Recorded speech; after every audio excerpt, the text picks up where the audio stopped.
Cara Brighton stormed into the grand hotel lobby, her suitcase rattling behind her as she struggled to keep her composure.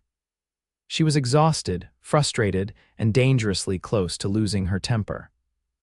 This trip to New York was supposed to be a fresh start and opportunity to prove herself at the biggest industry conference of her career. Instead, her flight had been delayed, her reservation was mysteriously missing from the system, and now she was standing in the middle of the opulent hotel with nowhere to go. She marched up to the nearest staff member, a tall man dressed in a crisp white shirt with the sleeves rolled up, his dark hair slightly tousled. He was adjusting a centerpiece on a nearby table, his strong hands arranging the flowers with precise care. "Excuse me," she said, her voice laced with exhaustion. "I need help. My reservation was canceled and the front desk is telling me there's nothing they can do. Is there a manager I can speak to?" The man straightened, turning to face her fully. His piercing blue eyes met hers, filled with something she couldn't quite place: surprise, amusement. "You need a room." His voice was deep, smooth, and strangely commanding for a hotel staff member. "Yes," Cara threw up her hands. "I booked this room months ago. I have a confirmation email." "But apparently that doesn't matter because the hotel is overbooked, and now I'm stranded in the middle of New York with nowhere to stay." He studied her for a moment, then exhaled as if making a decision. "I can help you." Relief flooded her. "Oh, thank you, I really appreciate it." "What's your name?" "Yale Bennett," he said simply. "Follow me." Cara trailed behind him as he led her toward the elevators. She glanced around, expecting to see a manager's office, but instead Yale pressed the button for the penthouse suite. She frowned. "Wait, where are we going?" "To your room," he answered smoothly. "My room," she scoffed. "I don't think I booked a penthouse." "You didn't," he admitted as the elevator doors slid open, "but you need a place to stay and I happen to have an extra room." Cara blinked at him. "You have an extra," she shook her head. "Okay, what exactly is your job here?" "I'm the owner of the hotel," Yale said, stepping into the suite as if it were the most casual thing in the world. Cara stopped in her tracks. "You're joking." He turned back to her, a small glint of amusement in his expression. "I don't joke about business." Her mouth fell open slightly as she looked around the penthouse. Floor-to-ceiling windows showcased the glittering New York skyline. The furniture was sleek, modern, and undoubtedly expensive. A grand piano sat in the corner, untouched, as if merely there for decoration. She let out a disbelieving laugh. "So, let me get this straight. I barged in here, assumed you were hotel staff, and demanded to speak to a manager when you're actually the millionaire who owns this entire place." "That about sums it up," Yale said, leaning casually against the kitchen counter. Cara groaned, pressing a hand to her forehead. "I need to crawl into a hole and disappear," he chuckled. "Or you could just take the room." She hesitated. "I can't afford a penthouse suite." "You don't have to. Consider it an apology gift for the mix-up at the front desk." Cara eyed him warily. "Why would you do that for me?" Yale held her gaze.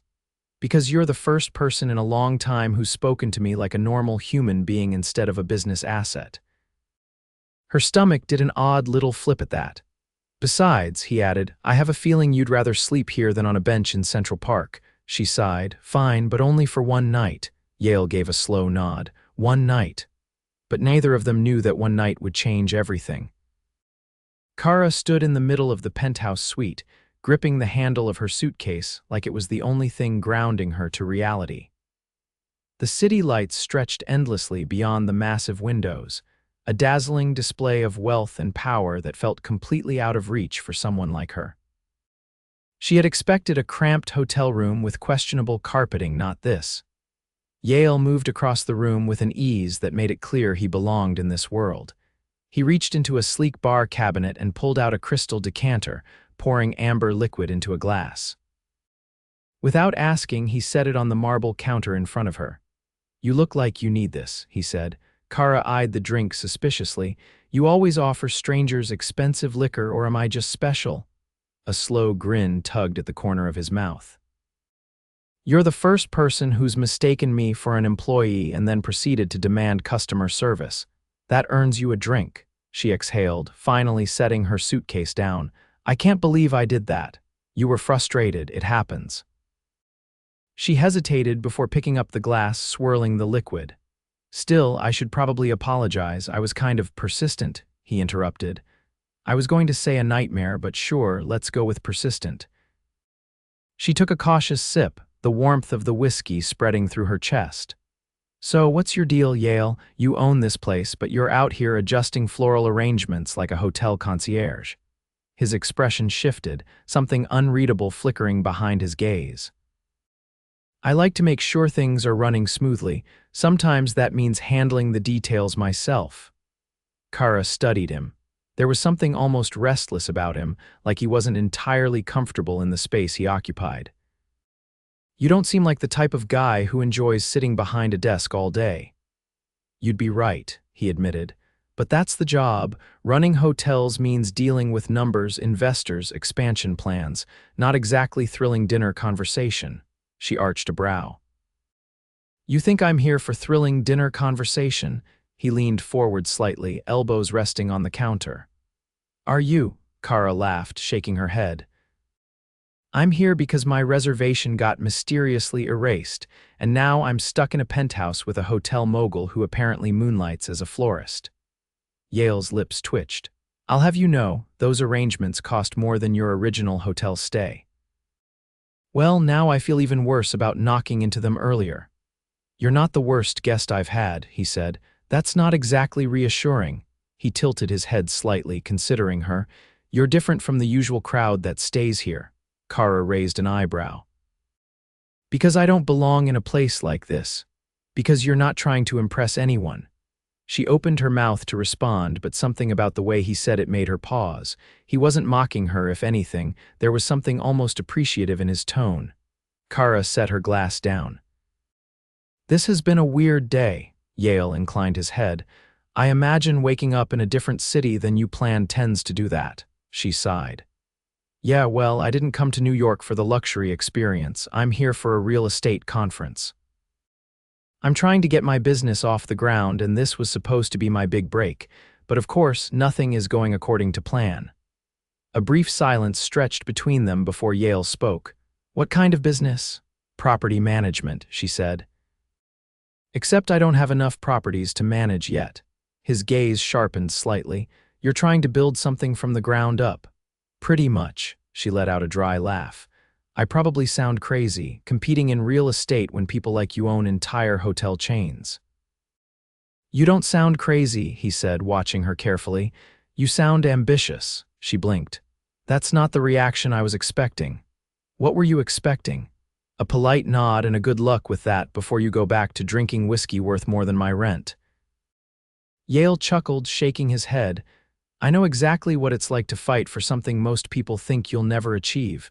Kara frowned slightly. You're already at the top. He tapped a finger against the counter. I wasn't born there.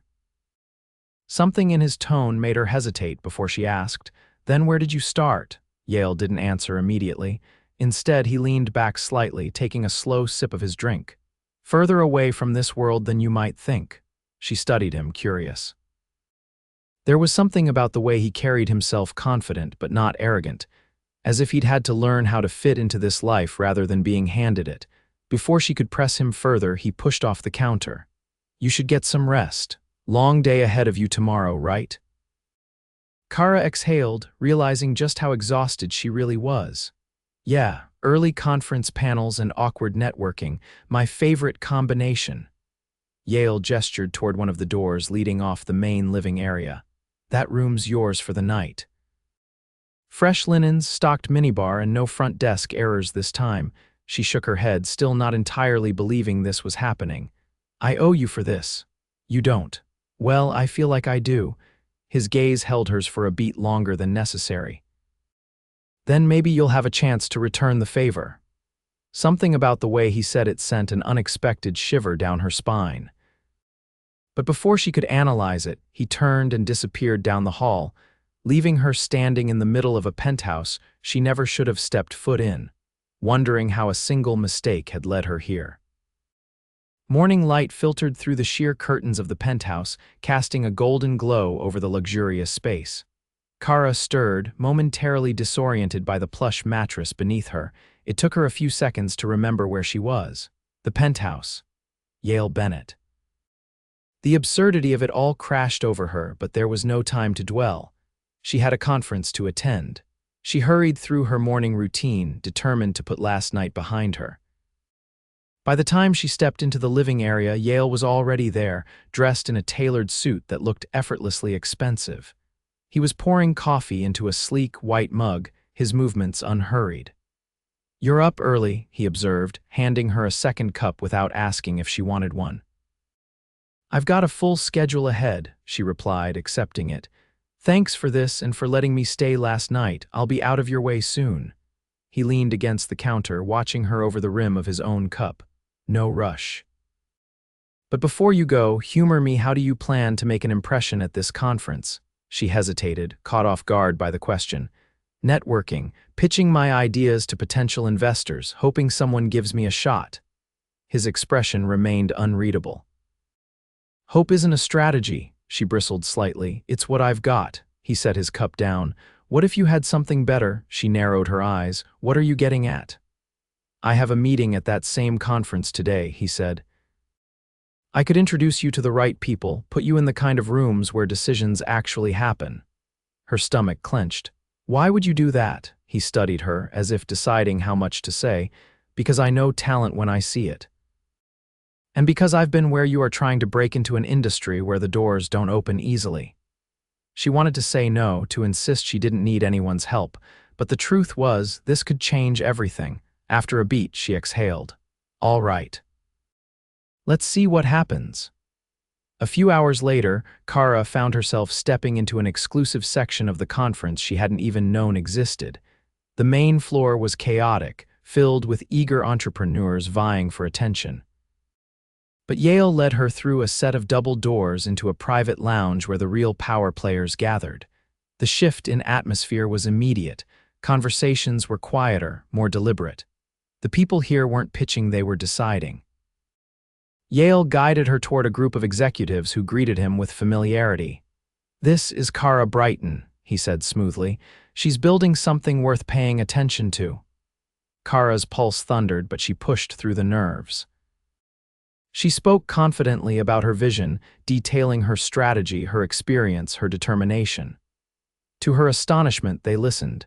More than that, they asked questions, engaged. One of them even handed her a card saying, "Let's talk next week." "I like your approach." As the conversations continued, Kara felt something shift. This wasn't just luck, this was opportunity, and she was ready for it. Later, as she and Yale stepped out of the lounge, she turned to him. "I don't know how to thank you for this." "You don't have to," he replied. "Just do something with it." She nodded, understanding exactly what he meant. But as they walked through the bustling conference hall, she couldn't shake the feeling that this wasn't just about business anymore. Something between them was changing, and neither of them seemed willing to stop it. Kara stood on the rooftop terrace of Yale's hotel, the city stretching out before her in a sea of glittering lights. The adrenaline from the conference still thrummed through her veins, but it wasn't just the potential investors or the unexpected doors that had opened that left her breathless. It was him. Yale had given her an opportunity that most people spent years chasing, but it wasn't just business anymore. The way he looked at her, the way his presence filled every empty space in her thoughts, this was something else entirely. She turned when she heard the sound of footsteps behind her. Yale stepped up beside her, his hands in his pockets, his gaze fixed on the skyline. "You did well today," he said. "Better than well." Kara exhaled a small laugh. "You sound surprised." "I'm not," he admitted. "I knew you had it in you," she swallowed, her pulse picking up. "I don't get it. You barely know me, and yet you've done more for me in the past 24 hours than most people have in years." Yale finally turned to face her, his expression unreadable. "Maybe I see something in you that you don't see in yourself yet." Her breath caught. There was something disarming about the way he said it, like he wasn't just talking about her career. For the first time since she'd met him, Kara didn't know what to say. Yale stepped closer, his voice quieter now. "I told myself I was just helping you out. That it was nothing more than business." She held his gaze. And now, his lips parted slightly, as if he was about to answer, but instead he reached up, brushing a loose strand of hair behind her ear. The touch was light, but it sent a rush of warmth through her. "I don't do this," he murmured. "Do what?" she asked, barely above a whisper. "This." His thumb grazed her jaw, his touch lingering. "Let someone in." Kara's heart pounded. "Neither do I." The space between them disappeared in an instant. His mouth met hers with a certainty that sent every thought spiraling away. The world around them, the city, the noise, the uncertainty vanished. There was only this, only him. His hands settled at her waist, pulling her closer, and she melted into him, her fingers gripping the front of his jacket. The kiss was unrushed, as if they had all the time in the world, but there was an undeniable intensity beneath the surface, something that had been building since the moment they met. When they finally pulled apart, Kara's breath came unevenly, her hands still resting against his chest. Yale exhaled, his forehead almost touching hers. "Tell me this isn't just me," she shook her head. "It's not." Something in his expression shifted, relief maybe, or something deeper. "I don't know what this is yet," she admitted, her voice soft. "But I know I don't want to walk away from it." Yale's grip on her tightened slightly. "Then don't." She searched his face, trying to understand how she could feel so certain about someone she'd just met. But maybe certainty wasn't about time, maybe it was about something else entirely. She let out a slow breath. "Okay." A small, almost imperceptible smile touched his lips, and just like that, everything changed. Kara sat across from Yale in an intimate, dimly lit restaurant tucked away from the chaos of the city. The space was quiet, adorned with flickering candles and soft music that hummed in the background. It was the kind of place where people whispered secrets over expensive wine, where every detail was designed to be both luxurious and effortless. She hadn't expected the night to unfold like this, but here she was, sharing a meal with the man who had single-handedly shifted the course of her future in less than 24 hours. And yet, even with all the grandeur surrounding them, Yale didn't feel untouchable. If anything, the more time she spent with him, the more she realized how much he kept hidden beneath the surface. She picked up her glass, running her fingers along the stem before speaking. "You never told me how you got into all of this." Yale set his fork down, his gaze steady. "You mean hotels?" "No, I mean this entire world," she gestured around them. "The wealth, the influence, the ability to make or break someone's career with a single introduction. You said you didn't start here." He leaned back slightly, considering her for a moment before answering. "I didn't," she waited, sensing that whatever he was about to say wasn't something he easily shared. "My family didn't have much growing up," he admitted. "We lived in a small apartment, barely making ends meet. My father worked 3 jobs, my mother did what she could to stretch every dollar. I learned early on that nothing comes without a fight." Kara listened, absorbing every word. "I started working at a hotel when I was 16, he continued. Not this kind of hotel, though. It was run down, barely standing. I did everything: cleaning rooms, carrying luggage, fixing whatever broke. But more than anything, I watched. I studied how things worked, how people moved, how money flowed. I knew I wanted more, but I didn't have a safety net, so I made one." She rested her chin on her hand, fascinated. "How?" "I saved every dollar I could, took night classes, found investors who believed in ideas, not just pedigrees." He exhaled, the weight of old memories pressing against his words. "By the time I was 25, I had my first property. It wasn't glamorous, but it was mine. From there, I built everything else." Kara shook her head, impressed. "You make it sound so simple." "It wasn't." His expression darkened slightly. "Every step was a risk, every deal could have collapsed, but I didn't have the luxury of failure." She understood that feeling all too well. Yale studied her, his voice quieter now. "I see that same determination in you." A warmth spread through her chest. He wasn't just flattering her, he meant it. She set her glass down. "I think I get it now." "Get what?" "Why you helped me." She tilted her head slightly. "You saw yourself in me, didn't you?" His lips pressed together as if he wasn't sure he wanted to admit it. But then, after a beat, he nodded. Their conversation stretched into the night, shifting between business and personal confessions with an ease that neither of them questioned.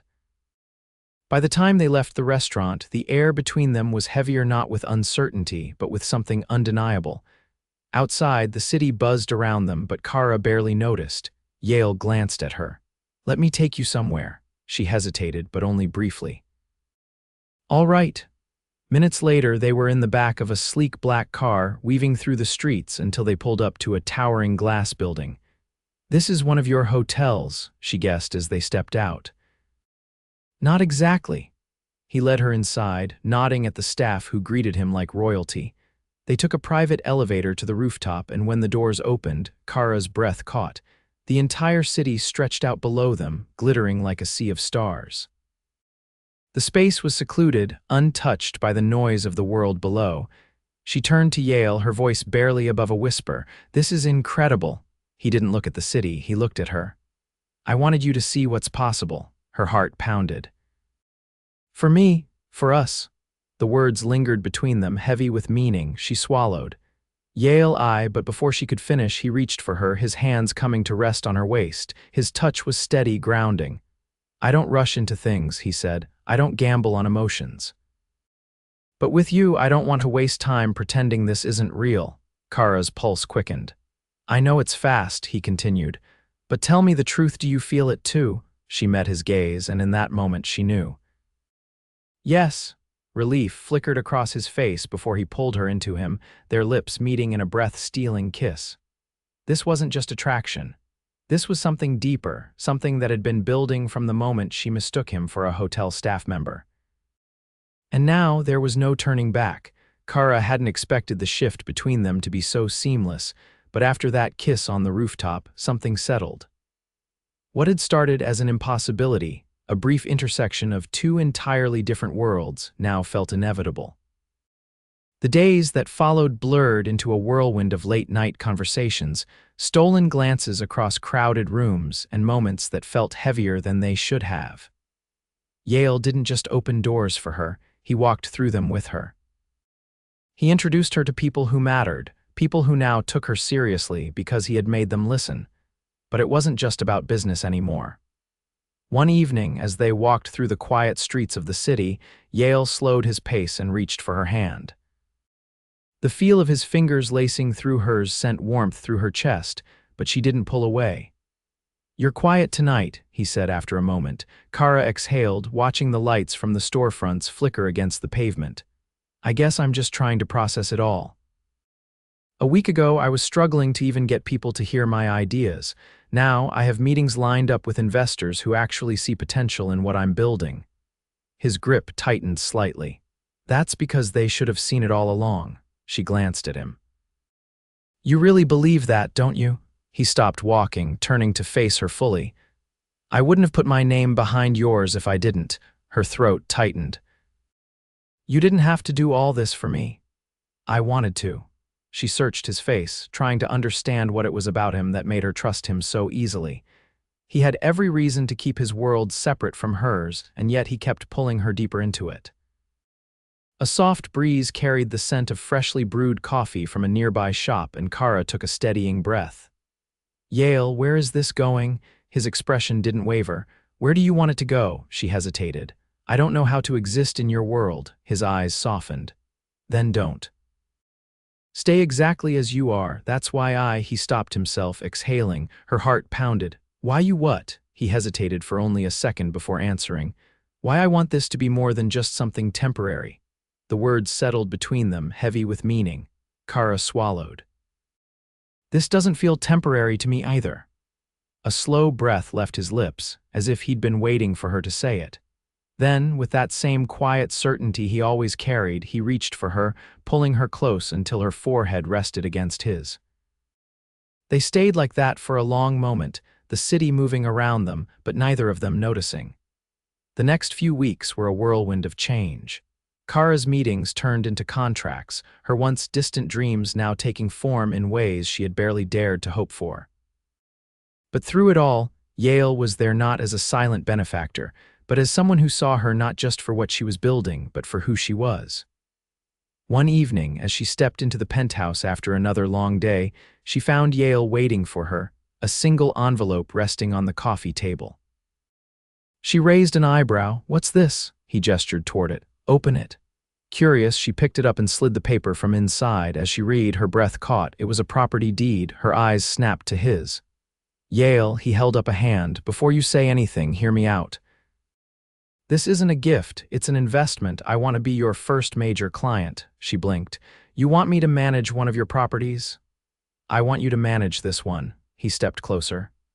It's a boutique hotel on the edge of the city. It needs someone who cares about the details, someone who understands how to build something from the ground up. That's you. Her chest tightened. This is huge. He smiled slightly. So say yes. She let out a shaky laugh. You don't make small gestures, do you? He reached for her hand. Not when it comes to things that matter. Her heart swelled as she looked at him, this man who had stepped into her life like a storm and changed everything. She tightened her grip on his fingers. Then yes. Time passed in a blur, but through it all, Kara and Yale built something together, not just a business relationship, but something deeper, something unshakable. One evening, after a long day of preparations for the hotel's grand reopening, Yale surprised her by leading her to the rooftop once more. She laughed. Déjà vu, he smirked. Not quite. She turned, expecting another breathtaking view, but instead she found something else entirely. A small table set for two, candles flickering in the evening breeze. A single velvet box resting in the center, her breath hitched. Yale stepped in front of her, his hands settling at her waist. Kara, he said, his voice steadier than she expected. I knew from the moment you stormed into my hotel demanding a room that you were different, and I knew from the moment I kissed you that I never wanted to stop. Her throat tightened. You've built something incredible, he continued. Not just in business, but in the way you fight for what you want, in the way you make people believe in something bigger than themselves. And I want to stand beside you for all of it. He reached for the box, flipping it open to reveal a ring that sparkled under the city lights. Marry me. Kara's breath caught. She had never been the kind of person who believed in fate, but in this moment she couldn't imagine any other path that would have led her here. Yes, she whispered. Yale exhaled, slipping the ring onto her finger before pulling her into a kiss that left no room for doubt.